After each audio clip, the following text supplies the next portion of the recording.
Siempre pensé que la vejez llegaría despacio, como el atardecer sobre el cerro que se ve desde la ventana de mi cocina, con esos tonos naranjas que van cayendo sin prisa.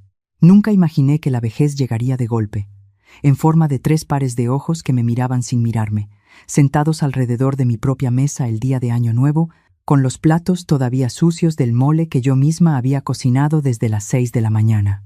Tengo 63 años, me llamo Consuelo. Y esa tarde de enero aprendí que hay nombres que la vida te pone con crueldad, porque yo no había consolado a nadie en muchos años. Había sido yo quien necesitaba consuelo, y nadie había llegado a dármelo. Mi hija mayor habló primero. Siempre habla primero. Tiene la voz de su padre, directa como un golpe en la mesa, sin rodeos y sin ternura. Me dijo que habían estado hablando, los 3, durante semanas, que lo habían pensado muy bien, que no era nada personal, que era lo más sensato. Le pregunté qué era lo más sensato. Me dijo que la casa era demasiado grande para mí sola, que yo ya no podía mantenerla, que el jardín estaba descuidado, que la pintura se estaba cayendo en la fachada, que el tinaco llevaba meses con una fuga que yo no había reparado. Me enlistó los defectos de mi hogar como si fuera un informe, como si hubiera venido a una junta de trabajo y no a sentarse en la silla donde de niña le enseñé a leer. Su hermano, el del medio, asintió sin decir nada. Ese es su estilo, dejar que otros hagan el trabajo sucio y él aparecer después a recoger lo que queda. Lo conozco desde que nació. Conozco cada uno de sus gestos, y ese asentir suyo siempre ha significado que ya tomó una decisión y que no hay nada que lo mueva. El más chico miraba su teléfono. Mi hija mayor continuó. Dijo que habían encontrado un lugar, un departamento pequeño, en la colonia del otro lado de la ciudad, cerca de una clínica del IMSS. Rentado, no propio. Dijo que entre los 3 lo pagarían los primeros 6 meses, para darme tiempo de acomodarme. Después de eso, mi pensión alcanzaría, dijeron. O algo así dijeron. Las palabras se me empezaron a mezclar, porque en algún punto de esa conversación me di cuenta de que no me estaban pidiendo mi opinión, me estaban informando. Le pregunté por la casa. Mi hija mayor bajó la mirada por primera vez. Ahí estaba. Ahí estaba la verdad que habían envuelto en palabras bonitas como lo más sensato y para tu bienestar. La casa, mi casa. La casa que mi marido y yo levantamos ladrillo por ladrillo en un terreno que compramos cuando él trabajaba doble turno y yo cosía ropa ajena en las madrugadas. La casa donde nacieron mis 3 hijos, porque en ese entonces no alcanzaba para hospital y la partera llegó justo a tiempo. La casa con el limonero en el patio que mi suegra trajo en una maceta desde Oaxaca el día que nos casamos y que ahora tiene el tronco tan grueso que no lo abrazan 2 personas. Mi hija mayor dijo que la iban a vender, que el dinero se dividiría en 3 partes iguales, que era lo justo, que legalmente como herederos era su derecho, que ya habían hablado con un abogado. El más chico seguía mirando su teléfono. No lloré. Eso es lo primero que quiero que se sepa. No solté una sola lágrima frente a ellos esa tarde. Me levanté, recogí los platos, los lavé, los sequé, los guardé en su lugar de siempre. Escuché cómo detrás de mí se acomodaban en sus sillas, incómodos por mi silencio, esperando quizás que yo llorara o que me enojara o que les dijera algo que les permitiera defenderse. No les di ninguna de las 2 cosas. Cuando terminé de lavar, me sequé las manos con el trapo de cocina bordado con girasoles que me regaló mi comadre Refugio hace 15 años, y les dije que necesitaba tiempo para pensar. Mi hija mayor dijo que entendía, que no había prisa, que tenía hasta el 15 de febrero. El 15 de febrero. 46 días para desaparecer de mi propia vida. Se fueron esa noche con abrazos breves y palabras vacías. El más chico me dijo, «Cuídate, jefa», como si fuera cualquier visita de domingo y no el día en que me habían arrancado el piso de abajo de los pies. Cerré la puerta. Me quedé parada en el pasillo oscuro durante un tiempo que no supe medir. Después fui a la cocina. Me serví el último vaso de ponche que había quedado en la olla. Me senté en mi silla de siempre y estuve pensando hasta que el ponche se enfrió y afuera dejaron de sonar los cohetes del Año Nuevo. Pensé en muchas cosas esa noche.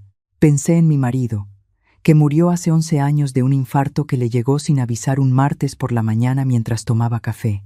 Pensé que si él hubiera estado, nada de esto estaría pasando, Y después pensé que no, que quizás sí estaría pasando, porque los hijos no se forman solos y los dos los formamos, los dos fallamos en algo, los dos sembramos sin fijarnos bien qué estábamos sembrando. Pensé en los años que trabajé como secretaria en la delegación para pagar las colegiaturas cuando mi marido estuvo enfermo del riñón y no pudo trabajar por 2 años. Pensé en las veces que no fui al médico porque el dinero alcanzaba para los útiles escolares o para el doctor, no para los dos. Pensé en los fines de semana que pasé cosiendo uniformes escolares por encargo para juntar el dinero de las excursiones de fin de año. Pensé que ninguno de mis 3 hijos recordaba eso. O quizás sí lo recordaban y simplemente habían decidido que no importaba. Y pensé en el licenciado Artemio Fuentes. El licenciado Fuentes era el abogado de mi marido, un hombre serio, de los de antes, con bigote canoso y una oficina en el centro llena de libros que realmente había leído. Llevaba nuestros asuntos legales desde hacía 30 años. Cuando mi marido murió, fue él quien me ayudó con todo el papeleo, con la sucesión, con los trámites que yo no entendía y que me parecían imposibles de enfrentar recién viuda y con 3 hijos todavía en casa. Nunca le cobró lo que debía cobrar. Dijo que era su manera de despedirse de mi marido, que habían sido amigos antes de ser cliente y abogado. Esa noche, sentada con el vaso de ponche frío entre las manos, pensé en él durante mucho tiempo. Al día siguiente, 1 de enero, no llamé a nadie. Hice atole, limpié la casa, regué el jardín. Hablé un rato con el limonero de mi suegra como a veces hago cuando necesito pensar en voz alta sin que nadie me interrumpa. Los limoneros son buenos para eso. No dan consejos malos ni te juzgan. El 2 de enero llamé al licenciado Fuentes. Me contestó al segundo timbre. Le dije que necesitaba verlo, que era urgente, que no podía explicarle por teléfono. Me dijo que pasara esa misma tarde. Fui en el camión porque mi coche lleva 2 años descompuesto y nunca lo he arreglado porque para ir al mercado y a la iglesia no lo necesito. Y en ese momento me alegré de no haberlo arreglado nunca porque el camión pasa por la panadería de la señora Elvira y aproveché para comprar unas conchas y llevárselas al licenciado, que tiene debilidad por el pan dulce desde que yo lo conozco. Le conté todo. Le conté la cena, la conversación, el departamento rentado del otro lado de la ciudad, el 15 de febrero, la cara de mi hija mayor cuando mencionó la venta de la casa. El licenciado Fuentes me escuchó sin interrumpirme, con las manos juntas sobre el escritorio y los ojos fijos en mí, como siempre escucha, como si cada palabra fuera importante y ninguna sobrara. Cuando terminé, guardó silencio unos segundos. Después me preguntó si yo sabía exactamente qué decía la escritura de la casa. Le dije que la casa estaba a mi nombre, solo a mi nombre. Cuando mi marido murió y se hizo la sucesión, el licenciado Fuentes mismo me había recomendado consolidar todo a mi nombre para simplificar futuros trámites. Lo hicimos entonces, hace 11 años, con la firma de mis 3 hijos que en ese momento estaban de acuerdo en todo porque no había nada que disputar todavía. El licenciado Fuentes asintió despacio. Me dijo que eso era importante. Me dijo que mientras la casa estuviera a mi nombre, nadie podía venderla sin mi consentimiento, que sus derechos como herederos aplicarían después de mi muerte, no antes, que si yo no firmaba nada, no podían hacer absolutamente nada. Le dije que lo sabía. Le dije que por eso estaba ahí. Le dije que quería hacer algo. No solo quedarme esperando a que volvieran con más presión o con algún papel que no entendiera. Me preguntó qué quería hacer. Le dije que quería que la casa dejara de poder ser un problema, que quería que cuando mis hijos volvieran a sentarse en mi mesa con sus planes y sus abogados y sus 15 de febrero, ya no hubiera nada que disputar. No porque yo me los fuera a dar, sino porque ya no iba a ser posible dárselos aunque yo quisiera. El licenciado Fuentes me miró un momento. Después sonrió. Apenas, de ese modo suyo tan discreto. Dijo que había varias maneras de hacer eso, que la más sólida, la más difícil de revertir, era una donación en vida a una institución, que si yo donaba la propiedad a una asociación civil o a una institución de beneficencia legalmente constituida, con todas las formalidades notariales, la casa dejaba de ser mía en papel, pero continuaba siendo mi hogar mientras yo viviera si se establecían las cláusulas correctas. Que ningún heredero podría reclamarla, ni venderla, ni hacer nada con ella, que quedaría fuera de cualquier sucesión futura. Le pregunté si eso era posible hacerlo rápido. Me dijo que con voluntad y los documentos en orden, podía estar listo en 3 semanas. Le pregunté cuánto me costaría. Me dijo que las conchas estaban muy buenas y que con eso bastaba. Salí de su oficina esa tarde con algo que no había sentido en mucho tiempo. No era alegría exactamente. Era más parecido a la sensación de cuando uno encuentra la llave que andaba buscando por toda la casa.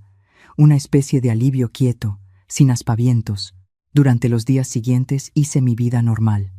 Me levantaba temprano, hacía el desayuno, regaba el jardín, iba al mercado los jueves como siempre. Mi hija mayor me llamó una vez para preguntarme si había pensado las cosas.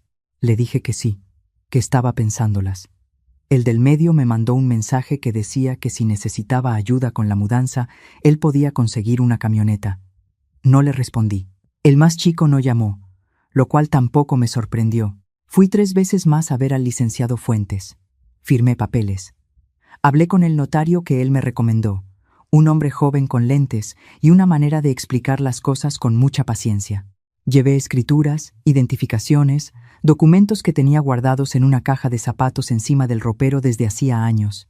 Todo fue avanzando con esa calma extraña que tienen las cosas importantes cuando uno ya tomó la decisión y solo queda seguir los pasos. También hice otra cosa que el licenciado Fuentes no me sugirió, pero que yo decidí sola. Llamé a mi comadre Refugio. Mi comadre Refugio es 3 años mayor que yo, viuda también, y tiene una lengua que no se guarda nada y un corazón que tampoco. Es de las pocas personas en el mundo de las que estoy segura que me quiere sin querer nada a cambio. Le conté todo. Lloró ella, porque yo ya había decidido no llorar más por eso. Me dijo que mis hijos eran unos malvivientes, usando una palabra más colorida que esa. Le dije que no, que eran mis hijos, y que algo de eso era también responsabilidad mía, que los había querido tanto que nunca les enseñé que el mundo no los iba a querer de la misma manera. Mi comadre Refugio me dijo que eso era demasiado filosófico para ella, pero que me entendía. Le pedí un favor. Le pedí que si necesitaba quedarme unos días en su casa durante el proceso, me diera posada. Me dijo que cuando no, que su casa era mi casa, que ahí había cuarto y tamales todos los días si hacía falta. El 15 de enero, exactamente 2 semanas antes del plazo que me habían dado mis hijos, el licenciado Fuentes me llamó para decirme que todo estaba listo. Fui a la notaría, firmé el último documento, recibí mi copia. La casa ya no era mía en el papel, pero yo seguía siendo la persona que podía vivir en ella mientras viviera, con pleno derecho, establecido en contrato, inapelable. Me senté en una banca del parque que está frente a la notaría y sostuve los papeles durante un rato. El sol de enero en la ciudad es engañoso, se siente tibio pero no calienta de verdad. Pensé en mi marido otra vez. Pensé que él hubiera hecho lo mismo, o quizás algo peor. Era un hombre tranquilo, pero con un sentido de la justicia muy terco, de esos que no se doblan. Volví a casa, preparé caldo de pollo, vi mis programas de la tarde, dormí bien por primera vez en semanas. El 1 de febrero, 2 semanas antes del plazo, les llamé a mis 3 hijos, no por separado. Los llamé a un grupo que tenemos en el teléfono que se llama Familia y que en los últimos meses solo había usado para mandar fotos del limonero cuando florecía. Les escribí que había tomado una decisión sobre la casa y que si querían saber cuál era, que vinieran el domingo a comer. Mi hija mayor respondió en 5 minutos que ahí estaría.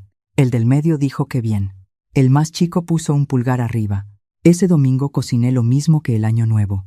Mole, arroz, frijoles de olla, agua de Jamaica. Si iba a ser la última comida que cocinara para ellos en esa mesa, que fuera buena comida. Puse el mantel bordado de los domingos, el que mi mamá me dejó cuando murió. Puse las flores del jardín en el jarrón de barro que compré en Tonalá hace 20 años. Llegaron a la 1. Llegaron con esa actitud de quien viene a cerrar un trato, con prisa disimulada y sonrisas que no llegaban a los ojos. Mi hija mayor traía una carpeta. No pregunté qué había en la carpeta. Comimos. Hablamos de cosas sin importancia. El más chico comió 2 platos de mole, y eso por lo menos me alegró, porque a ese siempre le ha gustado comer, aunque para todo lo demás haya que andarle rogando. Cuando terminamos, recogí los platos, serví el café, puse las galletas de nuez en el platón. Me senté. Los miré a los 3. Les dije que había tomado una decisión sobre la casa. Mi hija mayor abrió su carpeta. Le dije que cerrara la carpeta, que lo que tenía que decirles no necesitaba papeles. La cerró. Despacio. Les dije que la casa ya no era mía. Los tres se quedaron quietos. Les expliqué, con calma, con la misma voz con la que alguna vez les expliqué las tablas de multiplicar y los misterios del rosario, que 2 semanas antes había firmado una donación en vida a una asociación civil, que la casa estaba ahora registrada a nombre de esa institución, que yo tenía el derecho de habitarla mientras viviera, garantizado por contrato notarial, que después de mi muerte, la propiedad pasaría íntegramente a la asociación, para los fines que ellos determinaran, que no había manera legal de revertir eso sin mi firma, y que mi firma no iban a tenerla. Mi hija mayor me preguntó, con una voz que no había escuchado en ella desde que era niña, y se asustaba si estaba hablando en serio. Le dije que completamente. El del medio preguntó por qué, no con enojo, con algo que se parecía más a la confusión genuina de quien no entiende cómo llegó a ese punto. Y esa pregunta, esa pequeña pregunta de 3 letras, fue la única que me dolió un poco, porque significaba que de verdad no lo veía, que de verdad no entendía qué había hecho.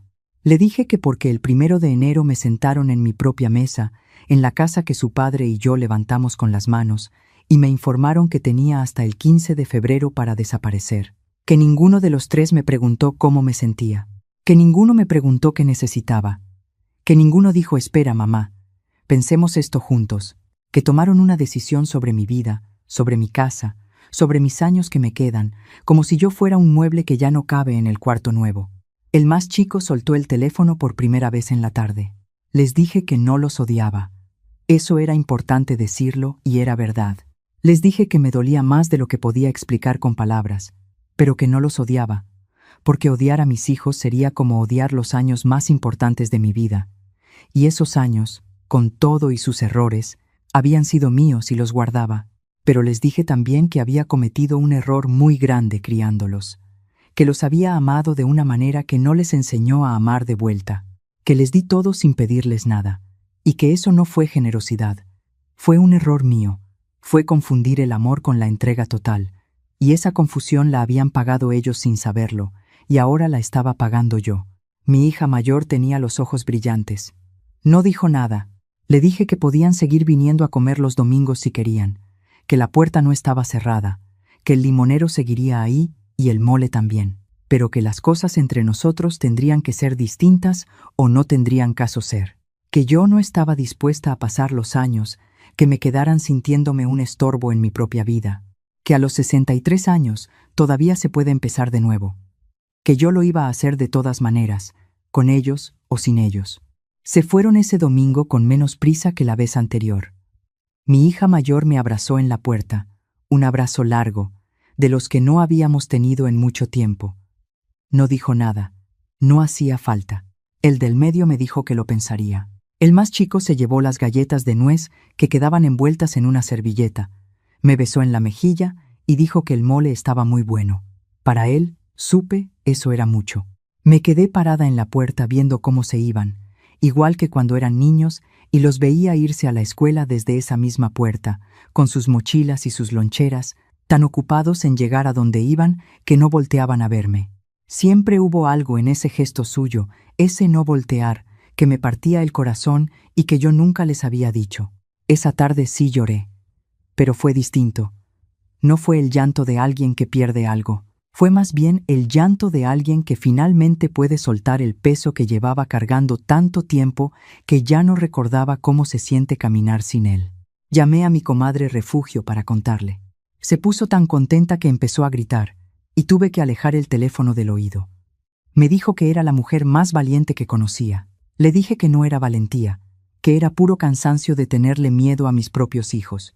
En los días que siguieron hice cosas que llevaba años postergando. Fui al médico, que ya era tiempo. Saqué el dinero de una cuenta de ahorros que tenía guardada desde la liquidación de la delegación cuando me jubilé, dinero que nunca había tocado porque siempre pensé que era para emergencias. Decidí que una vida sin vivirla era la emergencia más grande que podía haber. Llamé a una amiga de la secundaria que vive en Mérida y con quien no había hablado en 5 años. Le dije que quería ir a visitarla. Me dijo que cuándo. Le dije que pronto. Arreglé la fuga del tinaco. No porque alguien me lo pidiera, sino porque el sonido del agua goteando me había estado molestando durante meses y ya era hora de callarlo. Contraté a un muchacho del barrio para que pintara la fachada. Escogí el mismo color de siempre, ese amarillo ocre que mi marido eligió la primera vez que la pintamos y que yo siempre había querido cambiar y nunca cambié por no borrar algo de él. Lo pinté igual. Ese color era también mío, no solo suyo. Planté flores nuevas en el jardín. Geranios rojos, que son los que más trabajo dan y los que más duran. Un domingo de febrero, 3 semanas después de la comida, sonó el timbre. Era mi hija mayor, sola, sin carpeta, sin sus hermanos. Traía un pastel de 3 leches del lugar donde siempre comprábamos pasteles cuando ella era chica. Me dijo que quería que habláramos. Le dije que pasara. Puse café. Nos sentamos. Habló durante mucho tiempo. Dijo cosas que nunca me había dicho. Dijo que tenía miedo de que yo me enfermara y ella no supiera qué hacer. Que no sabía cómo cuidar a alguien mayor porque nadie le había enseñado. Que la idea del departamento pequeño no había sido crueldad, sino pánico disfrazado de solución. Que sabía que sonaba a excusa y que quizás lo era. La escuché sin interrumpirla.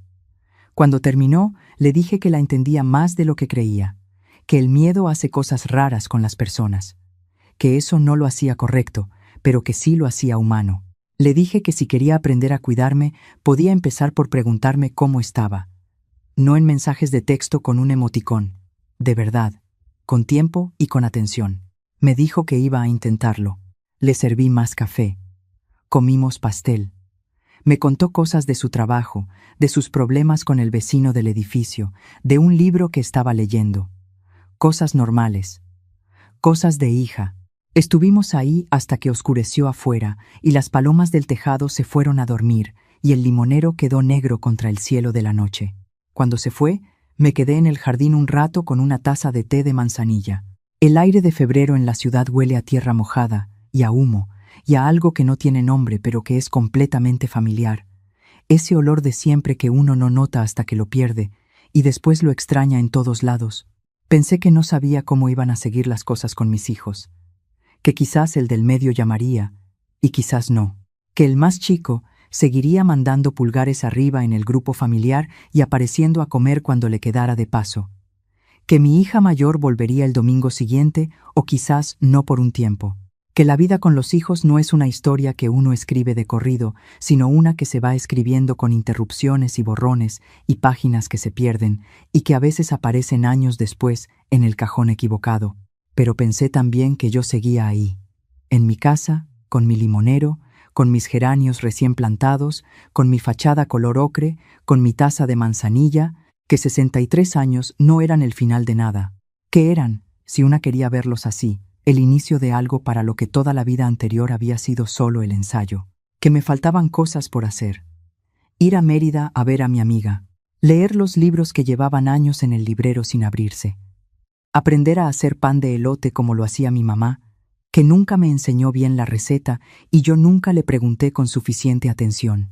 Tal vez, algún día, volver a tener alguien con quien ver el atardecer desde la ventana de la cocina. Tal vez. Lo que sí sabía era que nadie más iba a decirme cuándo y cómo y dónde había de vivir lo que me quedaba, que eso era mío, completamente mío, que lo había recuperado con la misma calma con que uno recoge del suelo algo que se le cayó, sin drama, sin gritos, con la certeza tranquila de que eso le pertenece y siempre le perteneció. Terminé el té. Entré a la casa. Cerré la puerta. Puse el cerrojo. Apagué la luz del pasillo y caminé por los cuartos oscuros con la seguridad de alguien que conoce cada centímetro del camino porque ella misma, con sus propias manos, lo construyó.